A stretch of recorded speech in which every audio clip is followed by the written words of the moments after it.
Hello everyone, मैं मंत्रा में आपका स्वागत है। आज हम standard 8 chapter number 3 understanding quadrilaterals के पेज नंबर 30 से स्टार्ट करेंगे। पेज नंबर 30 पर है some special parallelogram rhombus.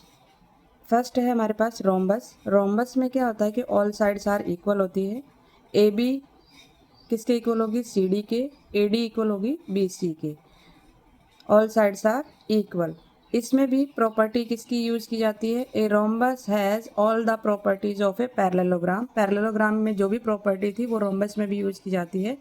Parallelogram की प्रॉपर्टी क्या थी कि अपोजिट एंगल्स आर इक्वल। ए और सी जैसे इक्वल होगा, बी और डी इक्वल होगा। दूसरा क्या था? एडजेंट एंगल का सम, जैसे बी और सी का एडजेंट एंगल का सम सप्लीमेंट्री होना चाहिए। ये प्रॉपर्टी भी पैरेललोग्राम की थी। जो प्रॉपर्टी पैरेललोग्राम की थी वही रोम्बस की भी होगी। It also has all the properties of a kite. ये कैसी दिख रही है शेप? काइट जैसी। The diagonals of rhombus are perpendicular bisector of one another. ये बाइसेक्ट कर रहे हैं एक दूसरे को। कहाँ पर? परपेंडिकुलर मीन्स 90 डिग्री के एंगल पर। तो ये इसकी किसकी प्रॉपर्टीज़ है? रोम्बस की। रोम्बस की प्रॉपर्टीज़ में क्या होगी? ऑल साइड्स आर इक्वल होगी।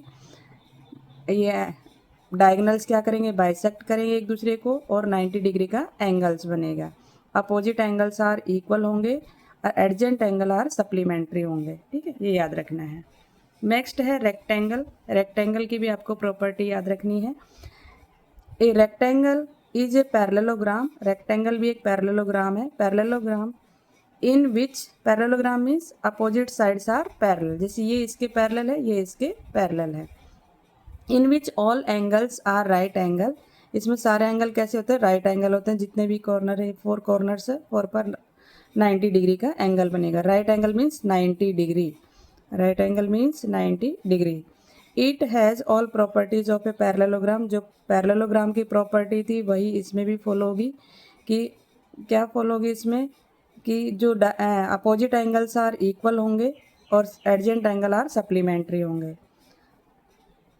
Each of the angle is right angle. इसमें जितने भी एंगल हो राइट एंगल है। Diagonals are equal. ये जो इसकी लेंथ जो होगी इसकी और इसकी सेम होगी। In a parallelogram the diagonals can be of different length. Parallelogram में जैसे ये थी, इनमें डिफरेंट लेंथ होती थी, पर रेक्टेंगल में डायगनल्स की लेंथ इक्वल होगी। देखो यहाँ पर देखिए, ये छोटा डायगनल्स है, ये वाला बड़ा है। ये ध्यान रखना है। नेक्स्ट हमारे पास है square. A square is a parallelogram. Square भी कैसा होता है? पैरेललोग्राम होता है विद 4 इक्वल साइड्स और 4 राइट एंगल। इसमें 4 इक्वल साइड्स होती है और राइट एंगल मीन्स 90 डिग्री के एंगल्स बनते हैं। ए एंगल कितना? 90, बी भी 90, सी 90 और डी 90 डिग्री। ये इसकी पैरेललोग्राम स्क्वायर की प्रॉपर्टी है कि all sides are equal and all angles are right angle. It has all the properties of a parallelogram rhombus and a rectangle. जो रोम्बस और रेक्टेंगल में यूज हुई वही प्रॉपर्टी इसमें भी आएगी। The length of all sides of square are equal.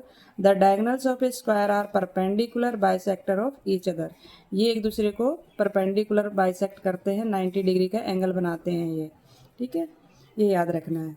Next है कुछ प्रॉपर्टी है जो आपको रिमेंबर रखनी है, याद रखनी है, क्योंकि उनका यूज़ आपके क्वेश्चन में होगा। नेक्स्ट है हेल्प। हेल्प क्यों बोला है मैंने? क्योंकि इस जो पैरेललोग्राम है इसकी साइड्स के नेम दिए हैं HELP। HELP एक रोम्बस है। Find XYZ, justify your finding. Angle मतलब आपको क्या फाइंड करना है? X फाइंड करना है और Y फाइंड करना है। Y किधर है? ये रहा, और Z ये रहा। ये आपको फाइंड आउट करना है। रोम्बस की शेप बनाई इसने। Square help is a rhombus. All the sides of are equal length, क्योंकि ये स्क्वायर शेप जैसा है, इसकी साइड कैसी होती है? इक्वल होती है। तो जितना पी एच होगा, ये पी एच जितना होगा उतना ही आपका ई एच भी होगा। पी एच और ई एच इक्वल होगा।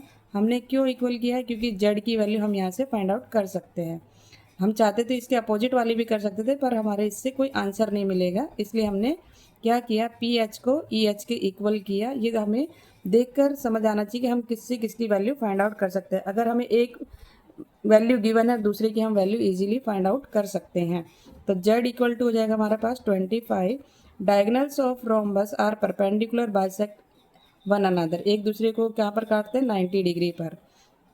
ओ इज द मिड पॉइंट कौन सी लाइन का, एल एच का, इस लाइन का ये मिड पॉइंट है। ठीक है, तो हमारे पास जो दिया गया है एल एच कितना दिया गया है, एल ओ यहाँ से यहाँ तक ये गिवन है 24, और ये ओ और एच किसके इक्वल है, वाई के। तो वाई की वैल्यू मिल गई हमें यहाँ पर 24, वाई की मिल गई 24, जेड की मिल गई 25। अब हमें एक्स की वैल्यू निकालनी है। Also O is the mid point of P E, इस लाइन का भी ये मिड पॉइंट है। तो एक्स इक्वल टू कितना हो जाएगा 7, क्योंकि ओ से पी तक जो लेंथ होगी वो किसके इक्वल होगी, ओ से ई तक। तो एक्स ओ पी कितना गिवन है एक्स, ओ ई कितना गिवन है 7, तो एक्स इक्वल टू 7।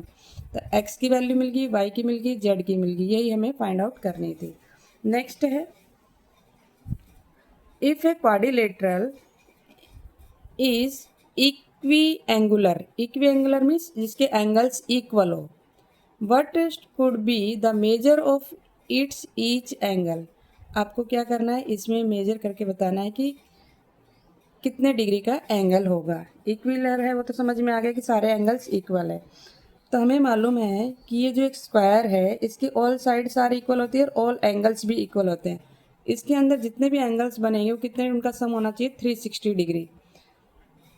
अगर हम एज्यूम कर ले, मान लो हमने इसको एक्स एज्यूम कर लिया, हमें नहीं मालूम अभी कितना है ये, इसको भी हमने एक्स ले लिया, इसको भी एक्स ले लिया, क्योंकि इसने कहा ना equiangular, equiangular means all angles are equal. तो हमने यहाँ पर एक्स ले लिया और इसका सम होता है 360 के इक्वल। तो हम इसको लिख लेते हैं sum of all angles sorry of a quadrilateral, quadrilateral means जिसकी 4 साइड हो, LATERAL, क्वाड्रिलेटरल इज 360 डिग्री। इनका सम कितना होता है, सम मीन्स प्लस किया कितने, इन 4 एंगल्स का सम कितना होगा 360 डिग्री क्वाड्रिलेटरल में। लेट एज्यूम कर लेते हैं, let measure of each angle, हमने ईच मीन्स वन, कोई भी एक एंगल को क्या ले लिया हमने, एक्स, एक्स एज्यूम कर लिया। ठीक है, तो हमने क्या करेंगे, इन सबको प्लस कर देंगे, x plus x plus x plus x कितना होता है 360 डिग्री। एक्स एक्स एक्स कितना हो गया 1 2 3 4, 4x इक्वल टू 360 डिग्री। अब x की वैल्यू फाइंड करनी है 360, ये जो 4 है ये यहाँ पे डिवाइड में आ जाएगा, तो 4 के टेबल में 4 9 जा 36 और ये 0, ये आ गया 90 डिग्री। तो x हमें मिल गया 90 डिग्री। दस मेजर ऑफ ईच एंगल कितने डिग्री मिला, इज 90 डिग्री। इस तरीके से इसको करेंगे।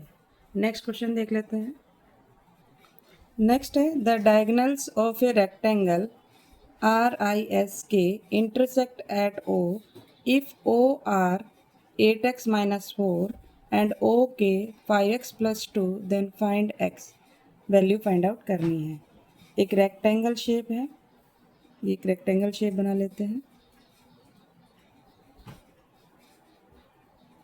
थोड़ा सा ऊपर चला गया, यहाँ पर आना चाहिए था ये। इसका नाम दे देते हैं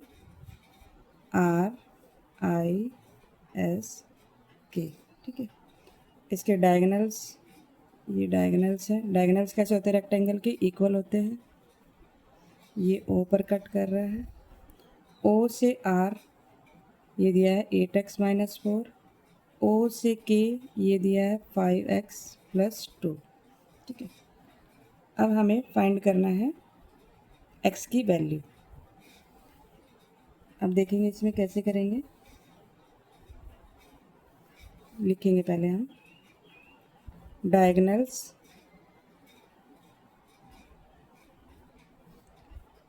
RS and KI, RS and KI bisect each other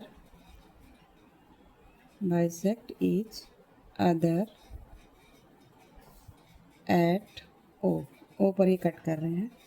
तो आर एस जो होगा एस के आई के इक्वल होगा, डायगोनल्स के इक्वल होगा। आर एस किसके इक्वल होगा? के आई के।